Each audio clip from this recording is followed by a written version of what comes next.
الحمد لله وكفى وسلام على عباده الذين اصطفى أما بعد فأعوذ بالله السميع العليم من الشيطان الرجيم بسم الله الرحمن الرحيم إنا أعطيناك الكوثر فصل لربك وانحر إن شانئك هو الأبتر۔ پچھلے ہفتے جیسے بات طے ہوئی تھی کہ انشاءاللہ آج کے دن سے یہ اس درس سے 30ویں پارے کی چھوٹی آیات جو عام طور پر نمازوں میں پڑھی جاتی ہیں، مختصر ہیں اور بہت ہی زیادہ عبرت و نصیحت والی ہیں، انہی کا درس شروع ہوگا۔ تو آج سب سے پہلے ہم نے سورہ کوثر کا درس منتخب کیا ہے۔ اللہ تعالی ہم سب کو اپنی کتاب کے سیکھنے اور عمل کرنے کی توفیق نصیب فرمائے۔ گزشتہ درس ہی میں نے بتایا تھا کہ علم کے سیکھنے کا مطلب ہے کہ عمل میں آئے۔ اللہ کے رسول صلی اللہ علیہ وسلم سے صحابہ کرام جو علم سیکھتے تھے اس کے متعلق عبداللہ ابن عمر ابن الخطاب رضی اللہ تعالیٰ عنہ کہتے ہیں کہ فعلمنا العلم والعمل، ہم لوگوں نے نبی علیہ السلام سے علم بھی سیکھا اور علم پر عمل کرنا بھی سیکھا۔ آج سب سے بڑی ضرورت جو ہے عمل کی۔ اللہ تعالی ہم سب کو عمل کے والا بنائے۔ اس سورت کا نام سورہ کوثر ہے۔ سورہ کوثر، سورہ کوثر اس لیے نام ہے کہ اس آیت کی اس سورت کی پہلی آیت میں الکوثر کا لفظ آیا ہوا ہے۔ تو قرآن پاک کی سورتوں میں سورتیں کبھی بڑی ہوتی ہیں کبھی چھوٹی ہوتی ہیں، بہت ساری چیزوں کا بیان ہوتا ہے، لیکن ان میں کسی خاص لفظ کی بنا پر یا کسی خاص واقعے کی بنا پر اس کا نام رکھ دیا جاتا ہے۔ جیسے دیکھیں پورے قرآن پاک کی سب سے بڑی سورت سورۃ البقرہ ہے، اس سے بڑی قرآن پاک میں کوئی سورت نہیں اور بڑی عظمت والی ہے۔ لیکن اچھا اب اس کے اندر اتنے مسائل بیان کیے ہیں کہ یوں سمجھیں کہ 30 پارے کے قرآن میں جو احکام بیان کیے گئے ہیں ان میں سے 75% احکام صرف کس میں آ گئے ہیں؟ سورۃ البقرہ کے اندر، اور 25% پورے قرآن میں۔ لیکن ایک گائے کے ذبح کرنے کا قصہ بیان کیا گیا اور ایک لفظ آ گیا ان اللہ یامرکم ان تذبحوا بقرہ، بس اسی ایک خاص واقعے کی بنا پر اس پوری سورت کا نام رکھ دیا گیا سورۃ البقرہ۔ اور یہ اللہ تعالیٰ کا بہت بڑا کرم ہے، اگر جتنی چیزیں ایک سورت میں بیان کی جاتی ہیں، جتنے واقعات، ہر ایک کے مناسبت سے الگ الگ نام رکھ دیتا تو شاید اتنا ہی موٹا قرآن اور ہو جاتا۔ اب دیکھا جاتا کہ سورۃ البقرہ کے اندر اگر 500 احکام بیان کیے ہیں تو 500 نام تو صرف کس کے ہو جاتے؟ سورۃ البقرہ کے ہو جاتے۔ اللہ تعالیٰ نے بڑا فضل و کرم کیا مختصر کرنے کے لیے کہ کسی نہ کسی ایک لفظ کی بنا پر یا کسی ایک واقعہ کی بنا پر پوری سورت کا نام رکھ دیتے ہیں۔ تو اس کو کہتے ہیں سورہ کوثر۔ قرآن پاک میں جو سورتیں نازل کی گئی ہیں یا جو آیات نازل کی گئی ہیں ان کے 2 حصے ہیں، ایک مکی اور ایک مدنی۔ پورے قرآن پاک میں جو آیات اور صورتیں ہیں ان کو 2 حصوں میں تقسیم کیا گیا، مکی اور مدنی۔ مکی اور مدنی کا مطلب یہ ہے کہ قرآن نبی علیہ السلام کی 23 سالہ زندگی جو نبوت کی ہے وہ 13 سال تو مکے میں گزری ہیں اور 10 سال آخر کے ہجرت کے بعد مدینے میں۔ تو قرآن پاک کی جو صورتیں اور جو آیات قبل الہجرہ، ہجرت کے پہلے نازل کی گئی ہیں، ان آیات اور ان صورتوں کو کہا جاتا ہے مکی آیت، مکی صورتیں۔ اور ہجرت کے بعد جو آیات اور جو صورتیں نازل کی گئی ہیں ان کو کہا جاتا ہے مدنی، گرچہ مکے میں نازل ہوئی ہوں۔ یہ بھی یاد رکھیے گا، سورت قرآن پاک کی 2 جو قسم کی تقسیم کی گئی آیات اور صورتوں کی، ان کا تعلق اصل میں جگہ سے خاص نہیں ہے، ہجرت اور نہ ہجرت کا ہے، قبل الہجرہ اور بعد الہجرہ۔ مثلا کچھ آیات ایسی بھی آپ کو ملیں گی جو ہجرت کے بعد نازل لیکن مکے میں نازل ہوئی ہیں. انا فتحنا لک فتحا مبینا ہجرت کے 6 یا 7ویں سال نازل کی گئی لیکن مکے کے قریب نازل کی گئی ہے. جب آپ عمرہ کرنے کے لیے جا رہے تھے کفار مکہ نے رکاوٹ ڈال دی. نازل تو ہوئی مکے کے قریب لیکن چونکہ بعدل ہجرہ نازل ہوئی ہے اس لیے اس سورت کو مکی کے بجائے کیا کہا جاتا ہے؟ مدنی کہا جاتا ہے. تو یہ سورت جو ہے اکثر اہل علم کے نزدیک یہ مکی ہے اور بعض اہل علم کہتے ہیں مدنی ہے لیکن بہتر زیادہ روایتیں ہی وارد ہوئی ہیں کہ جس سے معلوم پڑتا ہے یہ سورت مکی ہے. اس سورت میں 2 چیزیں بڑی اہم ہیں جو یاد کرنے کی. وہی اس سورت کے اصل 2 موضوع اور عنوان ہیں. نمبر 1 عرب کے اندر اگر کسی کے نرینہ اولاد نہیں ہوتی تھی تو اس کو ابتر کہتے تھے. ابتر الف با تا اور را ابتر. یا کسی کو لا ولد ہو اور ذلیل الخوار کرنا ہو کسی کو ویلو گرانا ہو طرف لوگ کیا کہہ دیتے تھے جس بات کی خلی ولی کرو تو بالکل ابتر ہے. کیا مطلب ہے؟ ارے بیٹیاں ہی ہے بیٹا تو کوئی ہے نہیں یہ مر گیا تو اس کی نسل تو دنیا میں چلنے والی ہے ہی نہیں بالکل بیکار کون اس کو پوچھے گا. حقیر اور ذلیل کرنے کے لیے یہ لفظ استعمال کرتے تھے عرب کے لوگ. اور محمد صلی اللہ علیہ وسلم کہ جتنے لڑکے پیدا ہوئے تقریباً سب انتقال کر گئے. 3 بیٹیاں زندہ رہیں 4 بیٹیاں تھیں اور ان 4 بیٹیوں میں سے بھی آپ حضرات جانتے ہیں کہ 3 کو تو اللہ کے رسول نے اپنے دست مبارک سے دفنا لیا تھا. زینب رقیہ اور ام کلثوم.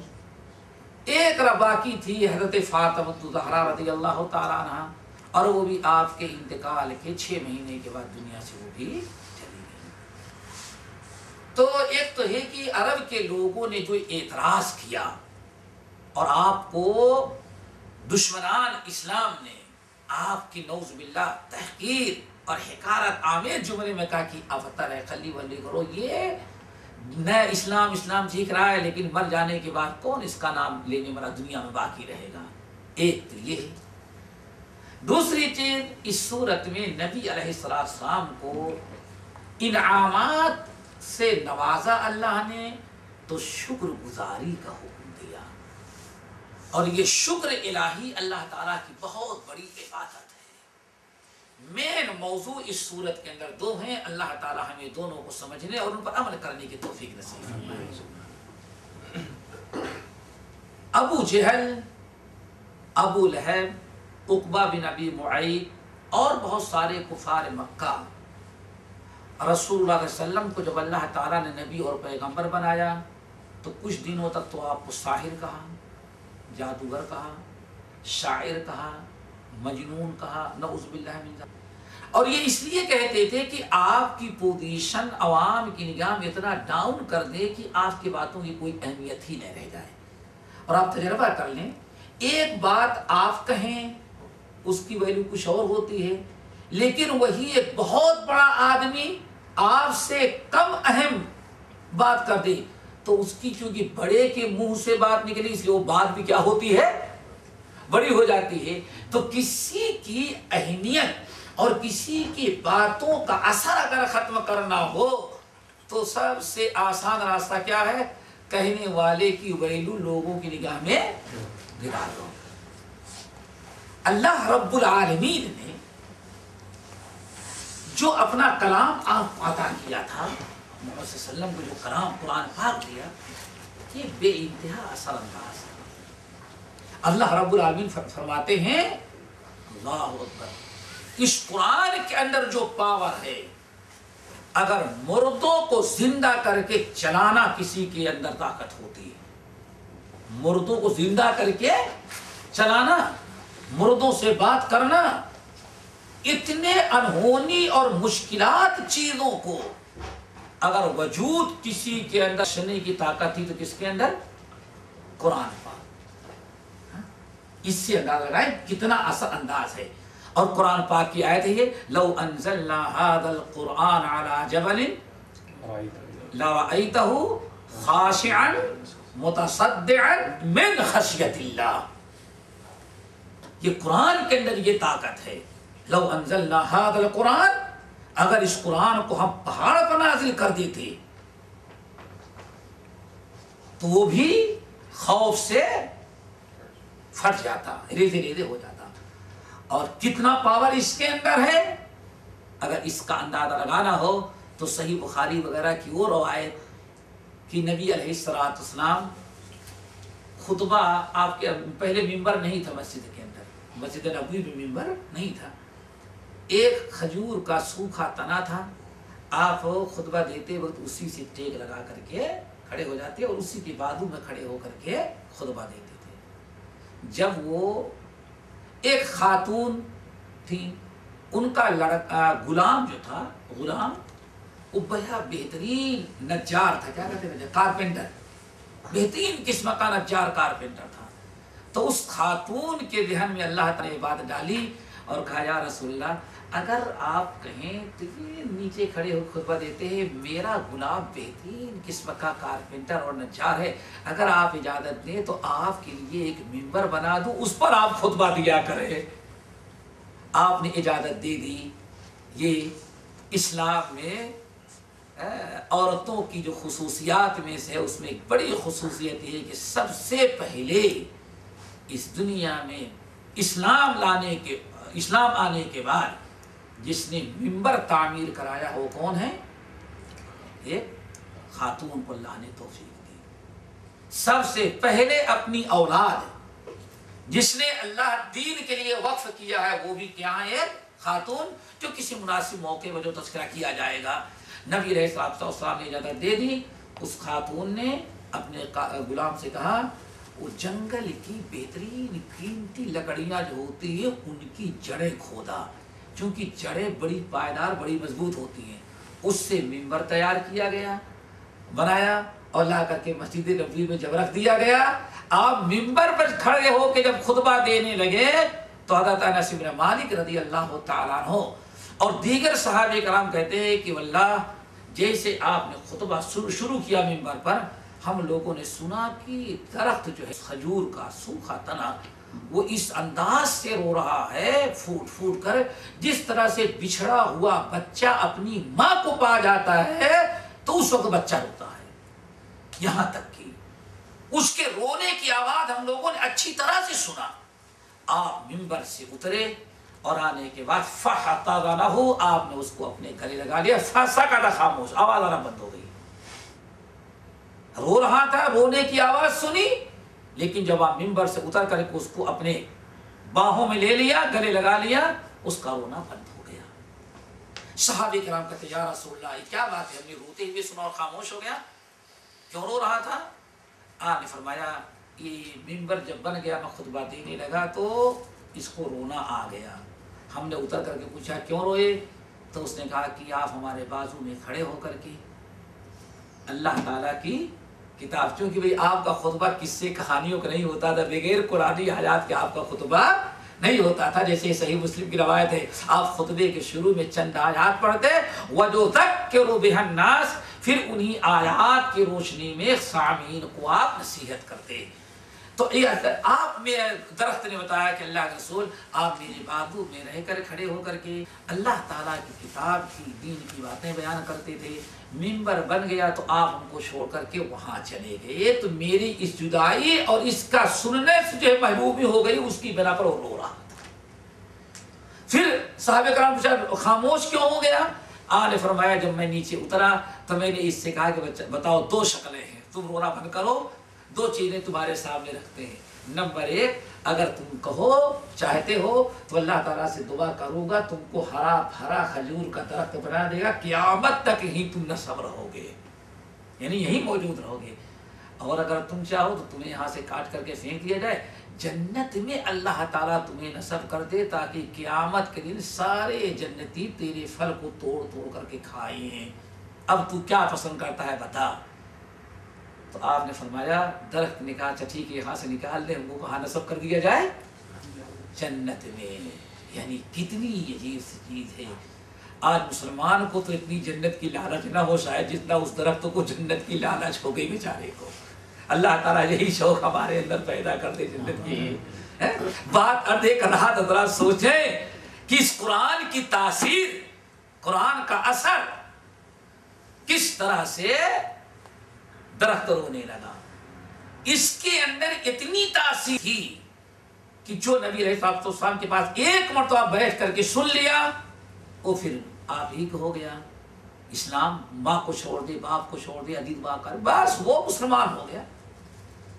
تو عرب کے کفار مکہ نے آپ کو یہ دیکھا کہ یہ بات اتنی اثر انداز کرتے ہیں تو کچھ آپ کی پوزیشن کو ڈاؤن کر دیا جائے، رسول کے بجائے کہا بھائی یہ شاعر ہے، تو شاعروں میں کے کلام میں بڑا اثر ہوتا ہے، لیکن آپ جانتے ہیں شاعروں کے کلام میں کوئی روتا نہیں، بس واہ واہ واہ واہ ہوتا ہے، شور مچایا جاتا ہے۔ شاعروں کے کلام یہی ہوتا ہے نا، کسی کو رونا نہیں ہوتا، دل نرم نہیں ہوتا، بس زیادہ سے کیا ہوگا، اچھا واہ واہ صاحب مقرر ارشاد کیا پوچھنا ہے۔ اور اگر شاعر ہوگا آپ واہ واہ نہ کرے تو کہتا ہے کہ آپ سارے مردے بیٹھے ہیں کیا یہاں۔ شاعر کے کلام کا یہ اثر ہوتا ہے، لیکن عرب میں چونکہ شاعری عام تھی اس سے آدمی سننے میں بڑا مشغول ہو جاتا تھا، تو عرب کے مشرکین مکہ نے نبی علیہ السلام کو رسول کہنے کے بجائے آپ کو کیا لقب دیا؟ شاعر۔ شاعر تو بکواس کرتا ہی رہتا ہے۔ یہ مقصد تھا کہ رسالت اور نبوت کی وجہ سے جو لوگوں کے دل میں آپ کی عظمت ہوگی اس کو کس کے ذریعے نکالا جا سکتا ہے؟ آپ کو شاعر قرار دے دیں گے تو وہ اہمیت لوگوں کے دلوں سے آپ کی نکل جائے گی، اور جب آپ کی اہمیت لوگوں کے دلوں سے نکل جائے گی تو بات میں بھی وہ اثر باقی نہیں رہے گا۔ کچھ دن کے بعد پھر انہوں نے شاعر کے بجائے جب کام نہ چلا، کیوں؟ شاعر میں اس میں بڑا فرق ہے۔ یہی آیت ہے اِنَّا أَعْطَيْنَاكَ الْكَوْثَرَ فَصَلِّ لِرَبِّكَ وَانْحَرْ إِنَّ شَانِئَكَ هُوَ الْأَبْتَرُ۔ کتنی قرآن پاک کی سب سے چھوٹی سورت ہوگی، میرے خیال اس سے چھوٹی سورت پورے قرآن پاک میں۔ جب یہ آیت نازل ہوئی مکے کے لوگ شاعر کہتے تھے آپ کو، مقصد یہ تھا کہ آپ کے دل سے رسالت اور نبوت کی عظمت ختم ہو جائے، لوگوں کے دلوں سے ختم ہو جائے، آپ کی باتوں کا اثر ختم۔ تو شاعر کہنا شروع کر دیا۔ کوئی جو نئے مسلمان ہوئے تھے ان میں سے کوئی مسلمان ظاہر تو نہیں کر سکتا، وہ چپکے سے کسی کاتب کے پاس گئے۔ عرب میں مکے میں خطاط اور کاتب جو ہے آرٹسٹ بہت مشکل سے ملتے، گئے اور ایک پیپر لے لیا، کہا صاحب میرے پاس ایک کلام ہے، ذرا آپ اس پر لکھ دیتے۔ اپنا ارادہ ظاہر نہیں کرتے، بس آپ لکھ دیتے تاکہ میں اس کو محفوظ کر لیتا۔ اگر خطاط کو بتا دیتے شاید خطاط لکھتا بھی نہیں جانے، کھلاؤ لکھ دیتے ہیں، ہم کو تو پیسہ چاہیے۔ کہا لکھو بسم اللہ الرحمن الرحیم، ان قلم سے لکھا اِنَّا أَعْطَيْنَاكَ الْكَوْثَرَ فَصَلِّ لِرَبِّكَ وَانْحَرْ إِنَّ شَانِئَكَ هُوَ الْأَبْتَرُ۔ نیچے لکھا المطلوع الجواب، یعنی اس کا جواب ہمیں چاہیے۔ اس سورت کے نازل ہونے کے پہلے یا یوں کہیں کہ قرآن کے نزول سے پہلے 7 اشعار، 7 قصیدے تھے۔ یہ بڑی عجیب تاریخ، اس کو ذہن نشی کریں۔ ہمارے ہندو پاک کے اندر وہ کتاب بھی پڑھائی ہے 7 معلقات۔ عرب کے 7 بڑے اعلیٰ درجے کے شاعر تھے جن کا کلام لاجواب تھا۔ تو عرب کے اندر جس کے اشعار بالکل لاجواب ہوں، جن کا کوئی جواب نہ دے سکتا تھا، تو اپنے اشعار کو، اپنے کلام کو، اپنے قصیدوں کو مکے کی جو کعبہ کی کمیٹی تھی ان کے سامنے پیش کرتے تھے کہ بھائی یہ میرا کلام ہے، اس کو پیش کرتے تھے۔ اور پیش کرنے کا مطلب کیا ہے؟ وہ چیلنج تھا۔ اور کعبہ کی جو کمیٹی تھی وہ اجازت دیتی تو کعبہ کے دروازے پر وہ قصیدہ کاٹ دیا جاتا۔ کیا مطلب ہے؟ آج تک اس قصیدے کا کوئی جواب نہیں تھا۔ ایک نے اس طرح سے یہ کے بعد دیگرے عرب میں 7 شاعر اعلیٰ درجے کے گزرے تھے، جس میں جیسے امراء القیس ہے، فلاں ہے، تو ان کے 7 قصیدے لٹکے ہوئے تھے، اور مقصد یہ تھا کہ ان کا کوئی جواب آج تک نہیں۔ اس میں مہربانی کر دی اس صحابی نے، کاتب سے لکھوایا اور یہ تو مکے والوں کو پیش کرتے تو ٹھکرا دیتے، کوئی ٹانگنے نہ دیتے. وہ لکھ کے رکھے تھے نیچے، سادہ پیپر چھوڑ دیا تھا انہوں نے. طواف کر رہے تھے، گھوم رہے تھے، جب دیکھے کوئی نہیں دکھ رہا ہے تو 7 تھے، انہوں نے 8واں سب سے واضح طور پر چپکا دیا وہاں، اور نیچے لکھ دیا کہ اس کا بھی جواب چاہیے. اب چپکاتے ہوئے اگر مکے کے لوگ دیکھ لیتے تو پھاڑ ڈالتے، تو اس کو چپکنے نہ دیتے. لیکن چپکا دیا گیا، اور چیلنج کے طور پر، تحدی کے طور پر کہ اس کا جواب مطلوب ہے. اب عوام نے دیکھ لیا، اب سردار مکہ اگر اس کو نکال دیتے ہیں تو ان کی اور بڑی توہین ہے. بھائی جواب دو. 8 قصیدے تھے تو 7 تھے، تو 8ویں کو آپ نے کیوں منع کر دیا؟ بہرحال اب وہ کفار مکہ، سردار مکہ، قریش مکہ جو خاموش ہو گئے، اور یہ لکھ کے ٹانگنے والے صحابی ابو بکر عمر سے نہیں بتاتے کہ سارا کارنامہ ہمارا ہے، بالکل خاموش چپکے سے. روزانہ صبح جا کر کے دیکھتے کہ کوئی جواب ملا کہ نہیں ملا. کہتے 6 مہینے تک میں نے انتظار کیا. اور سورت کون سی تھی؟ سورہ کوثر، قرآن پاک کی سب سے چھوٹی سورت. کہتے ہیں 6 مہینے کے بعد میں نے دیکھا کہ لکھا ہے کہ الجواب. مجھے بڑی حیرت ہوئی کہ قرآن پاک کا جواب کون دے سکتا ہے؟ ان 7 قصیدوں کو تو کوئی جواب نہیں دے سکا، اس کا جواب کون دے گا؟ کہا کہ جب قریب جا کر کے دیکھا تو کہ جواب کیا دیا ہے؟ کہتے ہیں اللہ کی قسم نیچے لکھا تھا اس کا جواب ہے کہ لیس ھذا کلام البشر، انسانوں کے کلام کا تو جواب ہو سکتا ہے، یہ انسانی کلام ہے ہی نہیں ہے، اس لیے اس کا کوئی جواب. جب اتنی تاثیر تھی تو اثر ختم کرنے کے لیے کفار مکہ نے جب شاعر سے ان کا کام نہ بنا تو چونکہ عام طور پر جادو کے ذریعے میاں بیوی میں لڑائی جدائی باپ بیٹے میں کرائی جاتی تھی، اور مسلمان اگر کوئی اس کلام کو کوئی سن لیتا تو وہ بھی اللہ والا ہو گیا اور اسلام لا لیا، تو ماں کو تو چھوڑ سکتا ہے، باپ کو چھوڑ سکتا ہے، لیکن اسلام نہیں چھوڑ سکتا. تو مکے کے کافروں چپکے سے میٹنگ کی، ان کو شاعر نہ کہا جائے، ان کو جادوگر کہا جائے، کیونکہ جادوگر کی طرح ان کا بھی کلام لوگوں میں جدائی کر دیتا ہے. اور اس سے جب لوگ جادوگر سمجھ لیں گے تو جادو سیکھنے کے لیے آئیں گے، ان کی تبلیغ اسلام کی اور دین کی دعوت ختم ہو جائے گی. چلو بھائی، اب انہوں نے شاعر کے بجائے کیا کرنا شروع کیا؟ جادو. چلو بھائی، اس پر بھی کام نہ بنا تو چونکہ قرآن پاک جب نازل ہونے لگا تو قرآن پاک مستقبل کی بھی باتیں اور ماضی کی. نوح کے ساتھ یہ ہوا تھا، بابا آدم کو جنت میں اس طرح سے پیدا کیا گیا اور آئندہ یہ ہونے والا ہے. تو کفار مکہ نے کہا تو بہترین ہے کہ ساحر بھی نہیں، کیوں ساحر سے جھگڑے لڑائی ہوتی ہے، یہاں تو مسلمان ہونے کے بعد ماں باپ ڈانٹتے ہوئے تو سر نیچے کر کے سن لیتا ہے، یہ جادوگر کام نہیں ہے. ایسا کرو ان کو کاہن کہو، چونکہ غیب کی یہ خبریں بتا رہے نجومی. جیسے آج ہمارے یہاں وہ بیٹھے ہیں نا کیا آپ کا اگلا ہفتہ کہ یہ شیاطین جو ہیں یہ نجومی تھے، کاہن کو نجومی کہا جائے. بہرحال اس سے بھی کام نہ بن سکا. قرآن پاک کی آیت وما ہوا بقول شاعر، شاعر کے کلام ولا بقول کاہن قلیل، یہ کاہن کا بھی کلام نہیں ہے. آخر کار مجبور ہو کر کے کفار مکہ آئے دن ٹائٹل بدلتے رہے، لیکن جب کوئی کامیابی نہ ہوئی، ان کو کوئی کامیابی نہ ہوئی، اللہ رب العالمین قرآن کے نزول کا سلسلہ جاری رکھا. مایوس ہو گئے. تو عرض کرنا یہ تھا کہ نبی علیہ السلام کو کفار مکہ نے اس آیت کے قرآنی اثر کو ختم کرنے کے لیے آخر میں جو سب سے آخری حربہ استعمال کیا وہ یہ کہ خلی ولی کرو. یہ تو ویسے ہی اللہ تعالیٰ نے پہلے ہی دم بریدہ رکھا ہے، تو یہ اب تک رکھا ہے. کیا مطلب؟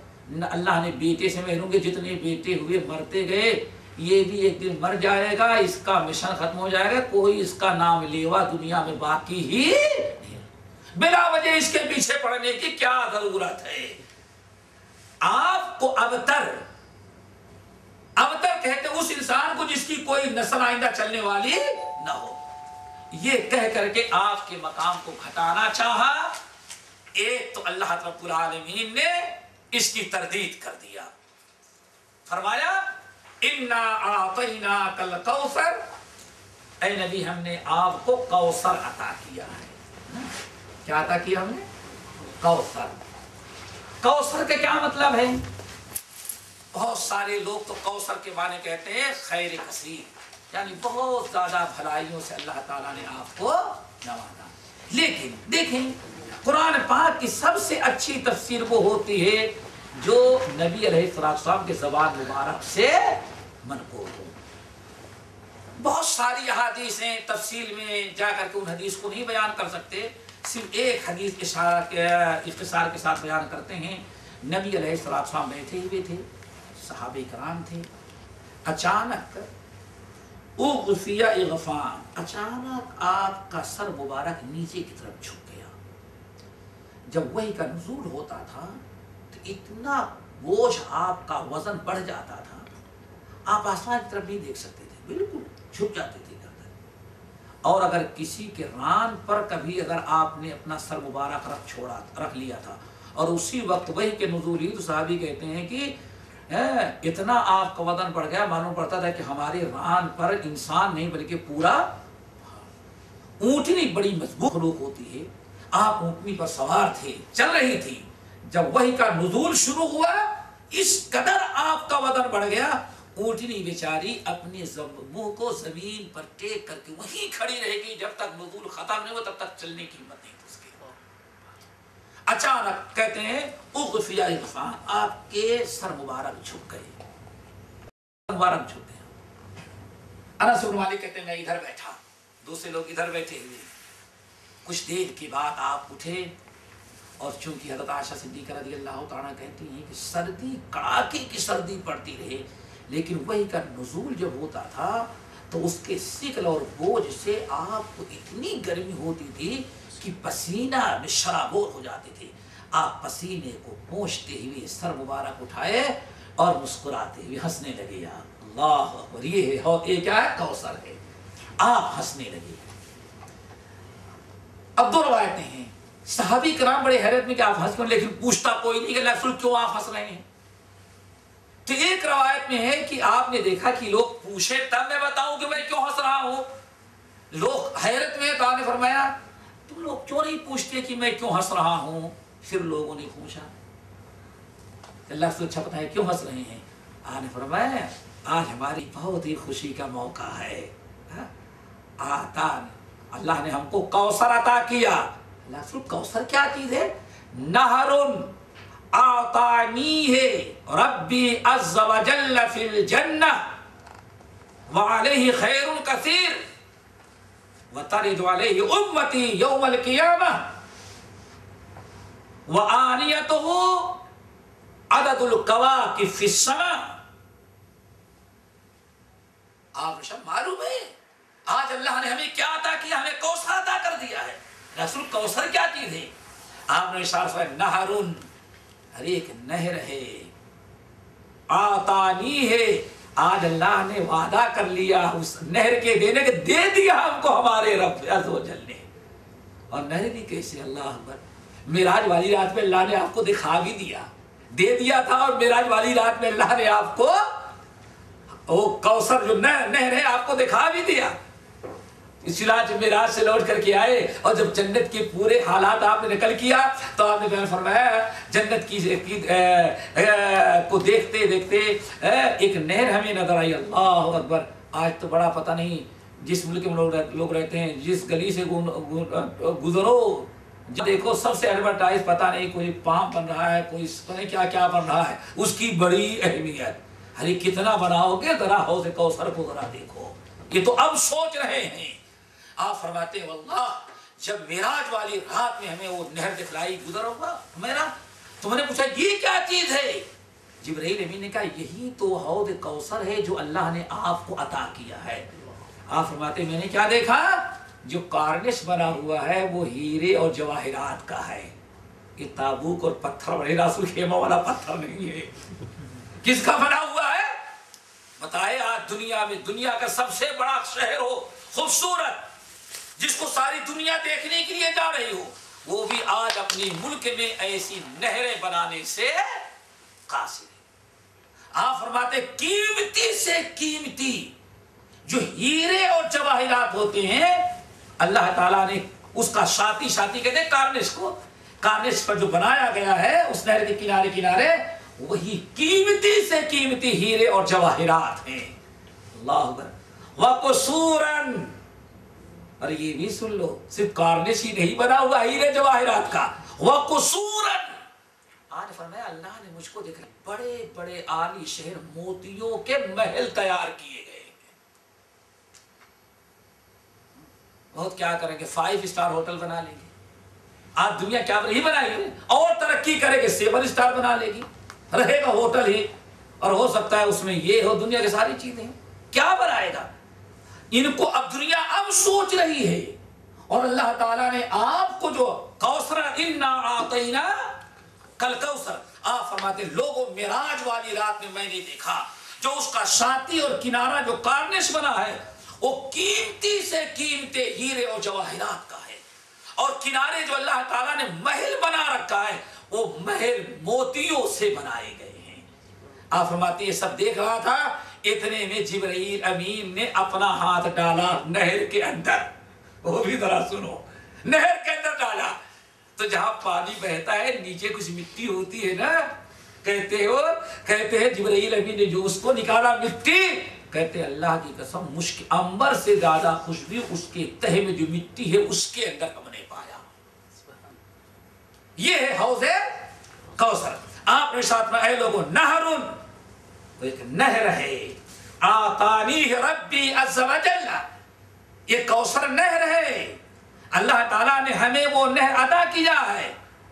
اور وعلیہ خیر کثیر، اور صرف نہر ہی نہیں ہے، اس نہر کے اوپر اللہ تعالیٰ نے اور بہت ساری خیر و برکت دے رکھی ہے، جس کی 3 برکتیں تو میں نے بتایا. اب اس ساری برکتوں کو اگر بیان کرنے لگے تو نہ آپ سننے سے تھکیں گے نہ موضوع ختم ہوگا، لیکن اذان فجر ہو جائے گی. صرف کوثر کے متعلق جو فضیلت آئی ہے اور کوثر کی جو منظر کشی احادیث کے اندر کی گئی ہے، اتنی احادیث کوثر کے متعلق آئی ہے، اس نہر کے بارے میں اتنے فضائل کی مت پوچھو. آپ ارشاد فرماتے ہیں ترد علیہ امتی یوم القیامہ، اور میری سارے امتی قیامت کے دن اس کوثر پر، حوض کوثر پر لائے جائیں گے. اللہ تعالیٰ سب کو پہنچا دے، سب کو وہاں پہنچ جائے انشاءاللہ. اور لائن ہی لگانی پڑے گی کہ لائن لگانا پڑے، اللہ کے رسول ابھی فلاں پہنچا ہے، فلاں پہنچا ہے، فلاں پہنچا ہے، پتہ نہیں ہمارا نمبر کب لگے گا. نہیں، آج فرمو وآنیتہ، اس نہر کے اوپر حوض کوثر جس کو کہا گیا ہے حوض، اس کے پاس یعنی اس کے اوپر جو پیالے رکھے گئے ہیں جو بھر بھر کر کے ہم پلائیں گے اپنے امتیوں کو. آج نے فرمایا وہ 1-2 نہیں ہے، انتظار نہیں کرنا پڑے گا تم لوگوں کو. کتنے ہیں؟ کعدد کواکب، آسمان کی ستاروں سے بھی زیادہ اللہ نے وہ آب خورے اور پیالے رکھ دیا ہے پہلے سے. کسی کو انشاءاللہ انتظار کی، اور میں نے کہا لائن لگانے کی ضرورت انشاءاللہ نہیں پڑے گی. لیکن میرے بھائی نبی علیہ السلام نے اس حدیث کو بیان کرتے ہوئے آپ فرمایا اتدرون ما الکوثر، معلوم ہے کہ کوثر کون ہے؟ لوگوں نے کہا نہیں. تب آپ نے ساری تفسیر بیان کی. آپ حدیث کوثر کا تذکرہ کرتے ہوئے بیان فرمایا لیکن میں سارے امتیوں کو بھر بھر کر کے پلاتا رہوں گا. اچانک میری نگاہ پڑے گی کچھ لوگ حوض کوثر کی طرف آ رہے ہیں لیکن فرشتے مار مار کر کے ان کو لوٹا دے رہے ہیں. بڑی بدنصیبی ہے اس انسان کی جس کو حوض کوثر سے بھگا دیا جائے، رحمت للعالمین کے قریب آنے سے روک دیا جائے. بڑی بدنصیبی ہے. فرماتے میں دیکھوں گا کہ کچھ لوگ آ رہے ہیں لیکن آنے سے ان کو روک دیا جا رہا ہے. اور بات روایتوں میں آپ نے تشبیہ کیا دی، جس طرح سے ایک جانور والا، اونٹ والا اپنے اونٹ کو پانی پلانے لگتا ہے تو دوسرے اونٹ بھی دوڑ کر کے آتے ہیں پانی پینے کے لیے، لیکن اونٹ کا جو مالک ہے وہ اپنے اونٹ کے علاوہ کسی اور کے اونٹ کو پانی نہیں پلانا چاہتا، تو اس لیے جتنے اونٹ آتے رہتے سب کو مار مار کر کے بھگاتا ہے. اونٹ بیچارے کچھ دور تک جاتے ہیں اور مارنے والا پیچھے ہٹ جاتا ہے، پھر آتے بار بار، لیکن وہ بھی خوب پکا ہے اونٹ کا مالک، وہ بھی کسی غیر کے اونٹ کو قریب نہیں آنے دیتا.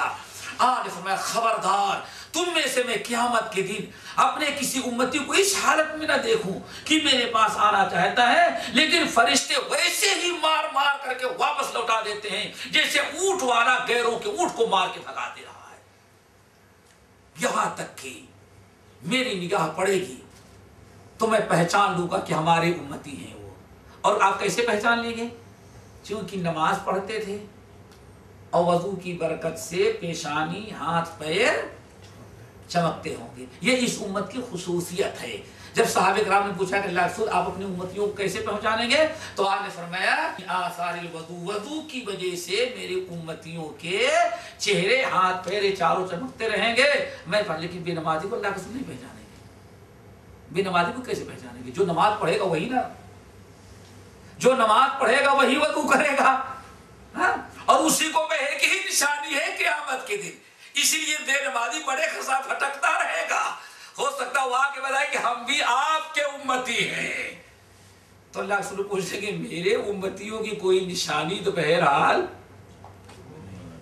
نہیں ہے. بے نمازی بڑے خسارے میں ہے. اللہ تعالیٰ سب کو نماز کی پابندی کرنے کی توفیق سے فرمائے. بہرحال آپ پہچان لیں گے کہ میرے امتی ہیں. آپ فرمائیں گے فرشتوں ہٹ جاؤ، چھوڑ دو، ان کو آنے دو. ہلمو ہلمو صحابی و صحابی، یہ تو میرے آدمی ہیں. لیکن فرشتے کہیں گے ہرگز نہیں، آپ کے قریب تک نہیں جا سکتے ہیں آپ کے امتی.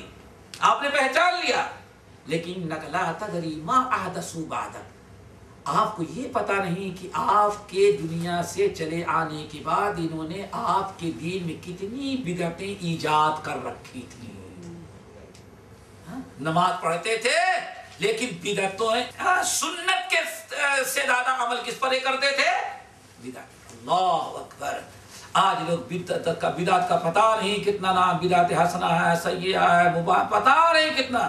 نبی فرماتے ہیں کل بدعت ضلالہ، اور ہمارے ہاں بدعتوں کی بھی تقسیم. نتیجہ یہ نکلا کہ اب ایک فرقہ کہتا ہے بدعت ہے تو دوسرے فرقے کیا وہ بدعت ہوتی ہی نہیں. کیوں؟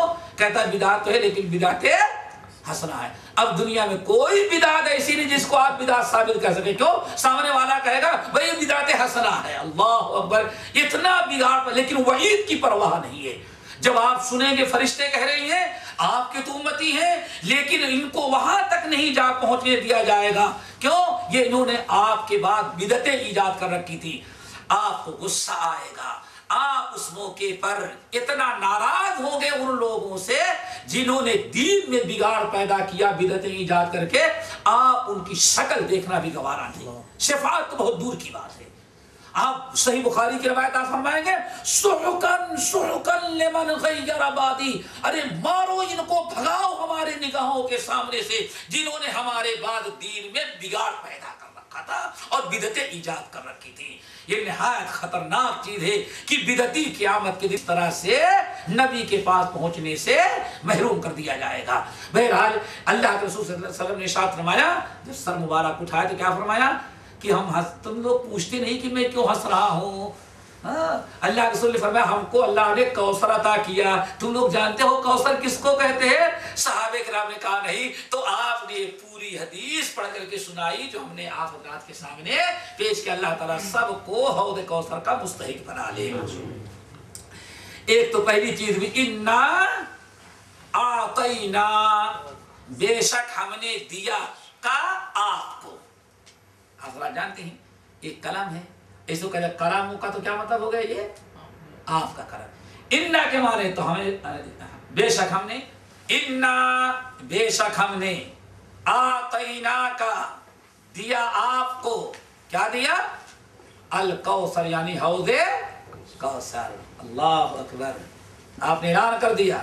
ارے یہ مکے والے دنیا کے لوگ، یہ آپ کی قوم تو آپ کو ایک ٹکڑے روٹی سے بھی محروم کر دے. آپ کے اتنے دشمن ہو گئے، ہم نے آپ کو رسول بنا کر کے بھیجا، اپنا پیغام توحید لے کر کے بھیجا. یہ تو اتنے آپ کے دشمن ہو گئے ہیں کہ اگر ان کا بس چلے تو آپ کو تو کچے چبر ہیں، آپ کو زندگی نہ گزارنے رہنے، یہاں آپ کو رہنے نہ دیں. لیکن آپ کا رب کتنا آپ پر کرم کرتا ہے، دشمنوں کے شر سے بھی بچا رہا ہے. اور انا اعطیناک الکوثر، ان ظالموں کو کیا ملا ہوا ہے؟ مال و دولت. آپ کو تو اللہ تعالیٰ نے حوض کوثر عطا کیا ہے. یہ پہلی آیت ہے. چلو بھائی اللہ تعالیٰ کا بڑا انعام مل گیا. اور بعض لوگ کہتے ہیں کوثر کا مطلب ہے خیر کثیر، یعنی بہت ساری چیزیں اللہ نے دے دی اور اس میں سب سے بڑی چیز کیا؟ حوض کوثر. چلو بھائی اب آپ کا کام کیا ہے؟ ہم نے تو آپ پر اتنا کرم کیا، رسول بنایا، پیغمبر بنایا، آسمانی کتاب نازل کی، دنیا میں عزت سے نوازا، دشمنوں کے شر سے محفوظ کیا، اور آخر میں ساتھ ساتھ آپ کو کیا دے دیا؟ حوض کوثر. اب آپ کا کام کیا ہے؟ میری شکر گزاری کے لیے فصل لربک، آپ اپنے رب ہی کے لیے نماز پڑھیں. اللہ اکبر. آپ میں یہ کہتا ہوں ذرا سوچو، غور کرو. شکر گزاری میں سب سے پہلا عمل اللہ نے کس کا حکم دیا؟ نماز کا. اللہ نے مال سے نوازا، اولاد سے نوازا، بہترین ملازمت اور نوکری اور کاروبار سے نوازا، بیوی بچوں سے نوازا، اور اللہ تعالیٰ نے دنیا کے ہر نعمت سے نوازا. لیکن اس کے باوجود آدمی نماز نہ پڑھ سکے تو اللہ اس سے بڑا ناشکرا اللہ تعالیٰ کا کوئی دوسرا. غور کرو، نماز میں اگر کوتاہی ہے تو انسان کبھی اللہ تعالیٰ کا شکر نہیں ادا کر سکتا. اسی لیے ایک بات اور سن لو، دوسرے نبی کا قصہ، حضرت موسیٰ علیہ السلام. 5 نبی ہیں جو اولو العزم کہے جاتے. کیا کہے جاتے ہیں؟ 5 اولو العزم ہیں، رسول و پیغمبر ہیں.